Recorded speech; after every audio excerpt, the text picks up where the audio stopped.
Ask not what we all be can do for you. Ask what you can do for we all be.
All right, Sister Jackie Lee, we ready? I want to ask you, like, how did you meet Larry Lee? Oh my God! Back in '71. Okay. I was in college. Well, I was beginning, college, and I met him at the club. What's that club? Peyton Plains Club. Okay. He had just got through with Jimi, and moved back to Memphis, and so I met him at a club, the Peyton Plains Club. He didn't know me, I didn't know him, but he knew Calvin Graham, the saxophone player. And Calvin introduced him to me. I was a young girl, real young, didn't know anything. And he was a little bit older than I was. And that's what I liked about it. So we met at a club. What type of impression did he make on you when you first met him at the club? Well, I saw this big, nice-looking man, and I'm not color-struck, but I just saw this big, nice-looking man. Mm-hmm. And he picked up this guitar, and he looked over there and winked at me. And I said, just like that. So he started playing. I said, what kind of music is that? And Calvin said, it's psychedelic music. I said, what is that? And he was singing the music as he was playing on his guitar, analyzing himself, as he played guitar, he would, make the same sound with his mouth. So I guess it's like psychedelic music. Okay. And like, when was y'all first date? Do you recall? Can you recall the first date? I say about 4 months after I met him. The first date was about 4 months. We went to the Starlight Review, and Al was on the, on Style. Al Okay. Green, I'm sorry. All right. So anyway, Larry took me there, and Al was on the stage with these shorts and long boots. Mm-hmm. And he said, how do you like him? I said, he's cool. He said, how you like the way he dressed? I said, well, that's the new thing now. It's like back in the 70s. So he said, I'll be right back. I'm going to talk to him. I think I want to play with him. I said, well, that's cool. And so when he came back, and he told me, he said, well, I'm gonna start playing with him. Do you want to travel with me? I said, no, because I was younger than he was. Mm-hmm. I said, I would have to ask my dad everything that I do. So when he met Larry and saw that Larry was a, well-raised gentleman, he told me it was okay to go, travel with him. And we traveled, had babies, traveled, had babies. See, y'all was in love. Y'all was very much in love. Very much in love. So I'm gonna ask you: when you first saw him, you knew that he was gonna be somebody that's gonna play an important part in your life, or you didn't know that until the? I didn't know that. When did you know that he was gonna be that person? Well, downtown Memphis. He took me downtown Memphis to this movie, mm-hmm. And when we came out of the movie, it was like about 8 o'clock that night, and it was a jewelry store downtown. Mm-hmm. And he said, come on, I'm going to show you some jewelry. I'm going to buy you a ring. I said, okay, good. So I was looking at the ring. He said, pick out the ring that you want. I said, oh, that's a pretty diamond. He said, sure is. He said, but I want to marry you. I said, you can't marry me. You know, I'm in school. You can't marry me right now. So when he said that I'm going to marry you, I thought about it. I said, oh, I like him. You know, and here come the flowers and the roses and the candy and the traveling with Al. I mean, he had threw out the red carpet for me. He really did. And I never met a man like him before, you know, never. So I just fell in love with him. So what was like his greatest trait, you think, his greatest personality trait, in your opinion? Himself. Himself. His love for family. Love for family? Yeah, he loved his family. I mean, not being selfish. I didn't mean to say it like that. You know, he was a family man, you know. And he took care of himself and he took care of his family. But trying to be like somebody else, no, that wasn't him. There's no like a stereotype for musicians of being like reckless or happy-go-lucky and carefree and not responsible. So Larry, he defied those stereotypes. Yeah. Very much so, he did. Yeah, I'm saying, like, he's a friend. He was a good friend with Jimi Hendrix, though. We all, you know, like night and day. You know, after he had found out about Jimmy's habits with drugs, which we know that if you read the book that Jimi didn't die from a drug overdose. You know, just read the book and you'll find out the cause of his death. What book is this that people need to read? The name of that book is Jimi Hendrix Experience. Okay. How did Larry meet Jimi? I think they met at school, this college in Nashville, University of Tennessee. Okay. In Nashville. He met up with him there. And most so, Ralph Cox, what's his name? Cox, the bass player. Billy Cox. Billy Cox, yeah. He introduced Larry to Jimi, but Larry had already known Jimi before he even, you know, he introduced Larry to Jimi. Did he ever tell you about what he thought about Jimi? I mean, did he ever share with you some of his moments and memories of Jimi? He shared a lot of moments because I always would ask questions about Jimi. What type of person was he? You know, was he a funny guy? Was he a happy guy? He said Jimi was a real cool guy. I said, if I could have met Jimi, what would he have said to me? He said he would have loved you.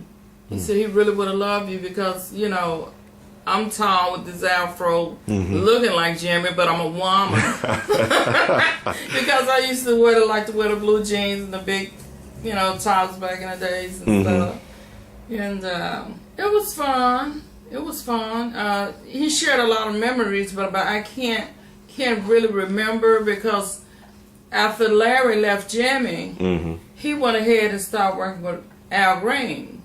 So I can't really remember everything that he told me, but he just told me about a lot of things about it. Did he talk about his experience at Woodstock, one of the biggest concerts in history of the world? He couldn't stand that place. He couldn't stand it? He didn't like it. Okay. He said the people's, you know, I'm not talking about people's, but back then, you know, the flower power stuff going on. He said it's just the way they was out there naked, and it was nasty, and it was just filthy. He didn't like it. Yes, he did. He told me that. He said he was more so like, even though he was a musician, Okay. He's a child. Okay. Yeah, even though he was a musician, he was more of a normal, down to earth guy. He didn't like Woodstock. He was a lover of animals, children. Take the kids places.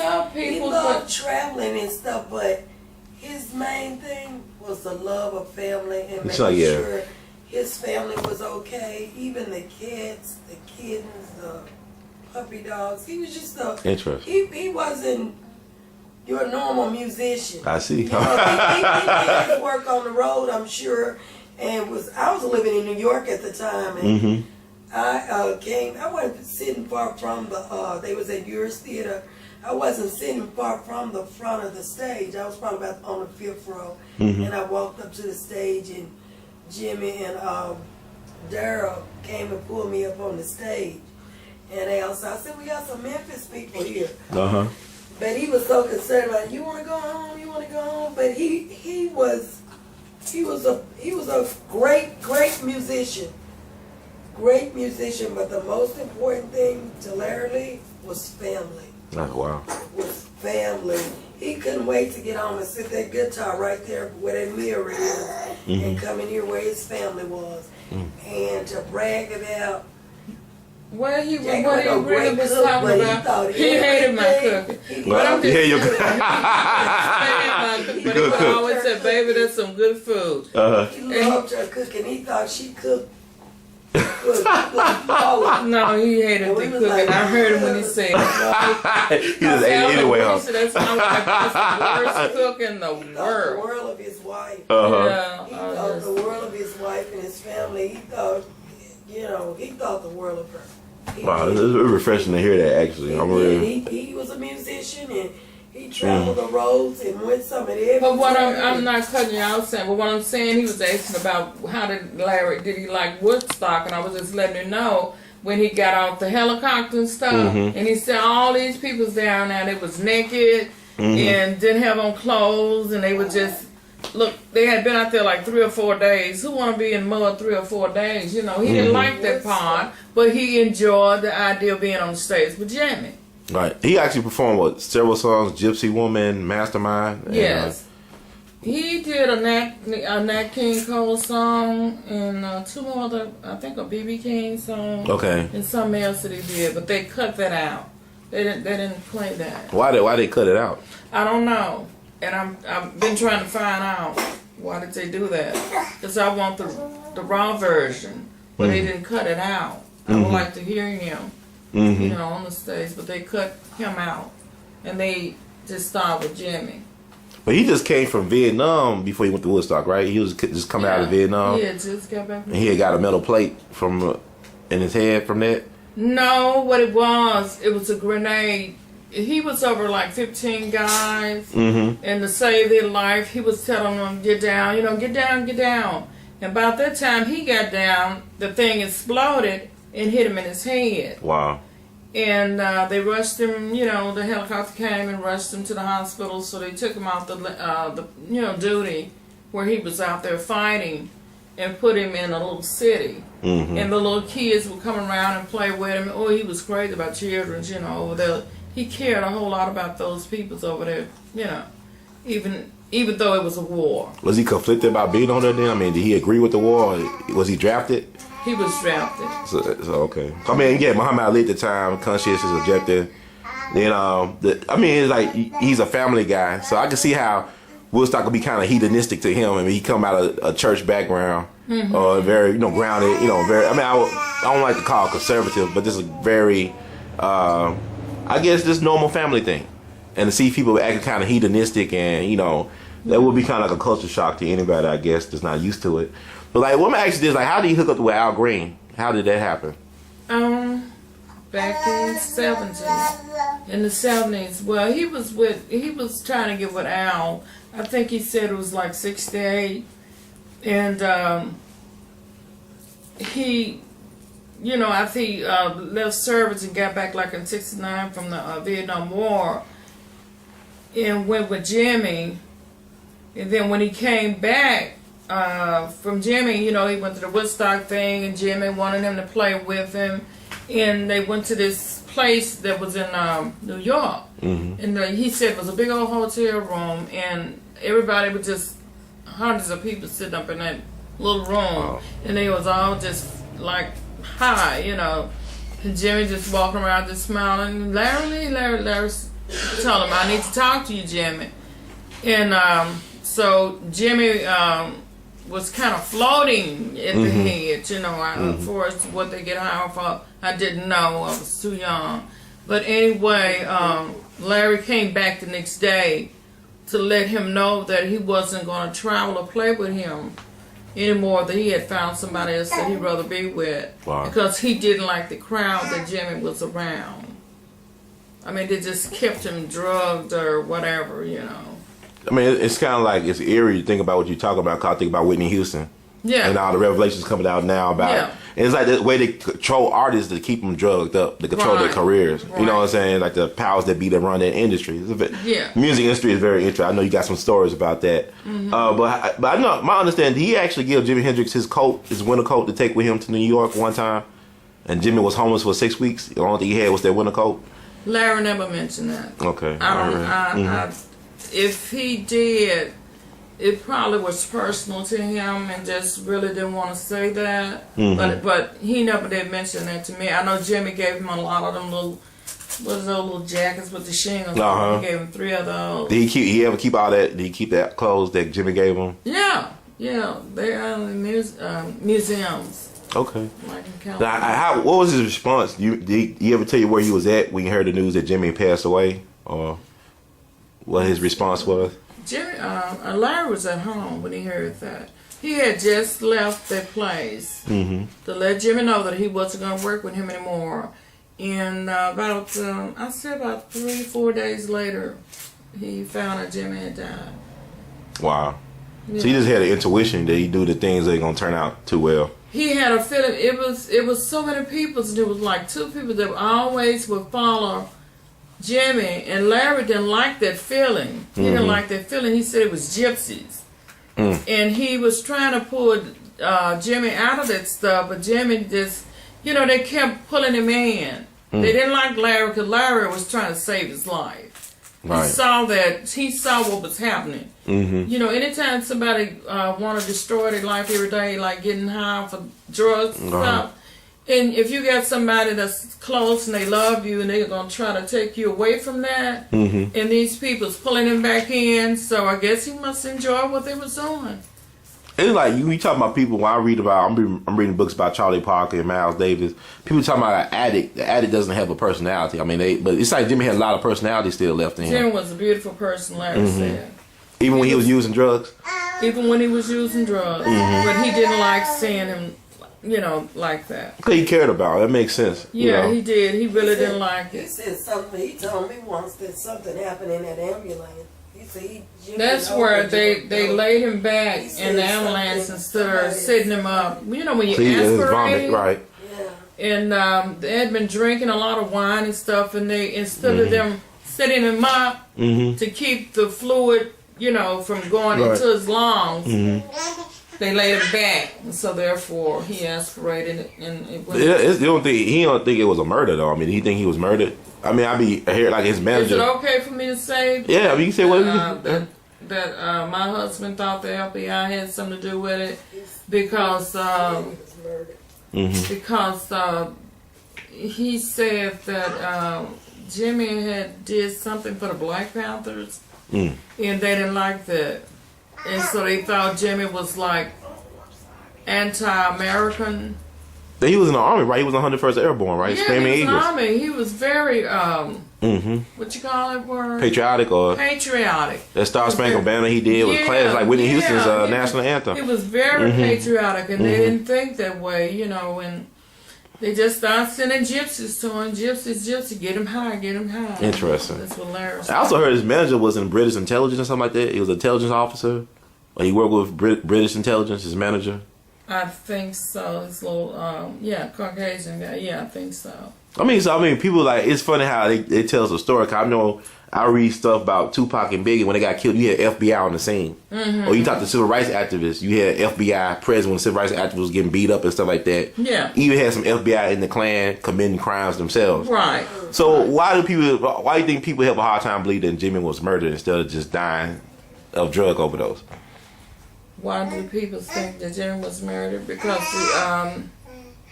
if they read the book, they would understand what happened. If they get the book and read it, because I don't want to be out there he say, she say. Exactly. Know for yourself. Read the book and then find out for themselves. I'm not going to say, because I don't know whether or not he was murdered or what. All I know, my husband went to talk to him about that he wasn't going to work with him, and that was about it. A couple of days later, he was gone. Wow. I mean, they had a document on the TV, and they said, this guy, I can't remember his name, but he was a Caucasian guy, And they said that Jimmy, the little funnel party where they put the little tube down your throat and pour the wine down in there. They said they had a party like that, and that's just the way they did. Oh wow! In the book, it tells you that the book that's in the library, it mostly tells you that about Jimi Hendrix. He was the type of person like all of us sitting here, and one person is a user and like the party, and the other person go along with him. Jimmy was like a person that try this, man, try this, okay. He'll try stuff. He wasn't like so he was all about the experience. Yeah. He was right. That he, whatever somebody wanted him to do, it was like to fit in or something like that. He would try stuff. It wasn't like he was a user. I imagine if you keep trying it, you keep trying it. But I read most of that book. It's a really thick book, and it takes a long time to read it. I really wish Larry was here for this interview, because he could, really, give the insights. He was. Jimmy had a private life. Larry said that he had a very private life too. It's just the idea when the gypsies came around and they just took him away from him, Were they real gypsies or were they intelligence agents? I mean, were they agents? They could have been, I don't know, but from my understanding, there was one girl that would stay with him all the time. And the night or day, I can't remember, I think it was a night. Yeah, it was kind of like early in the morning when he died, and they was looking for this girl, but they never could find her. When Jimmy died, that's when she left.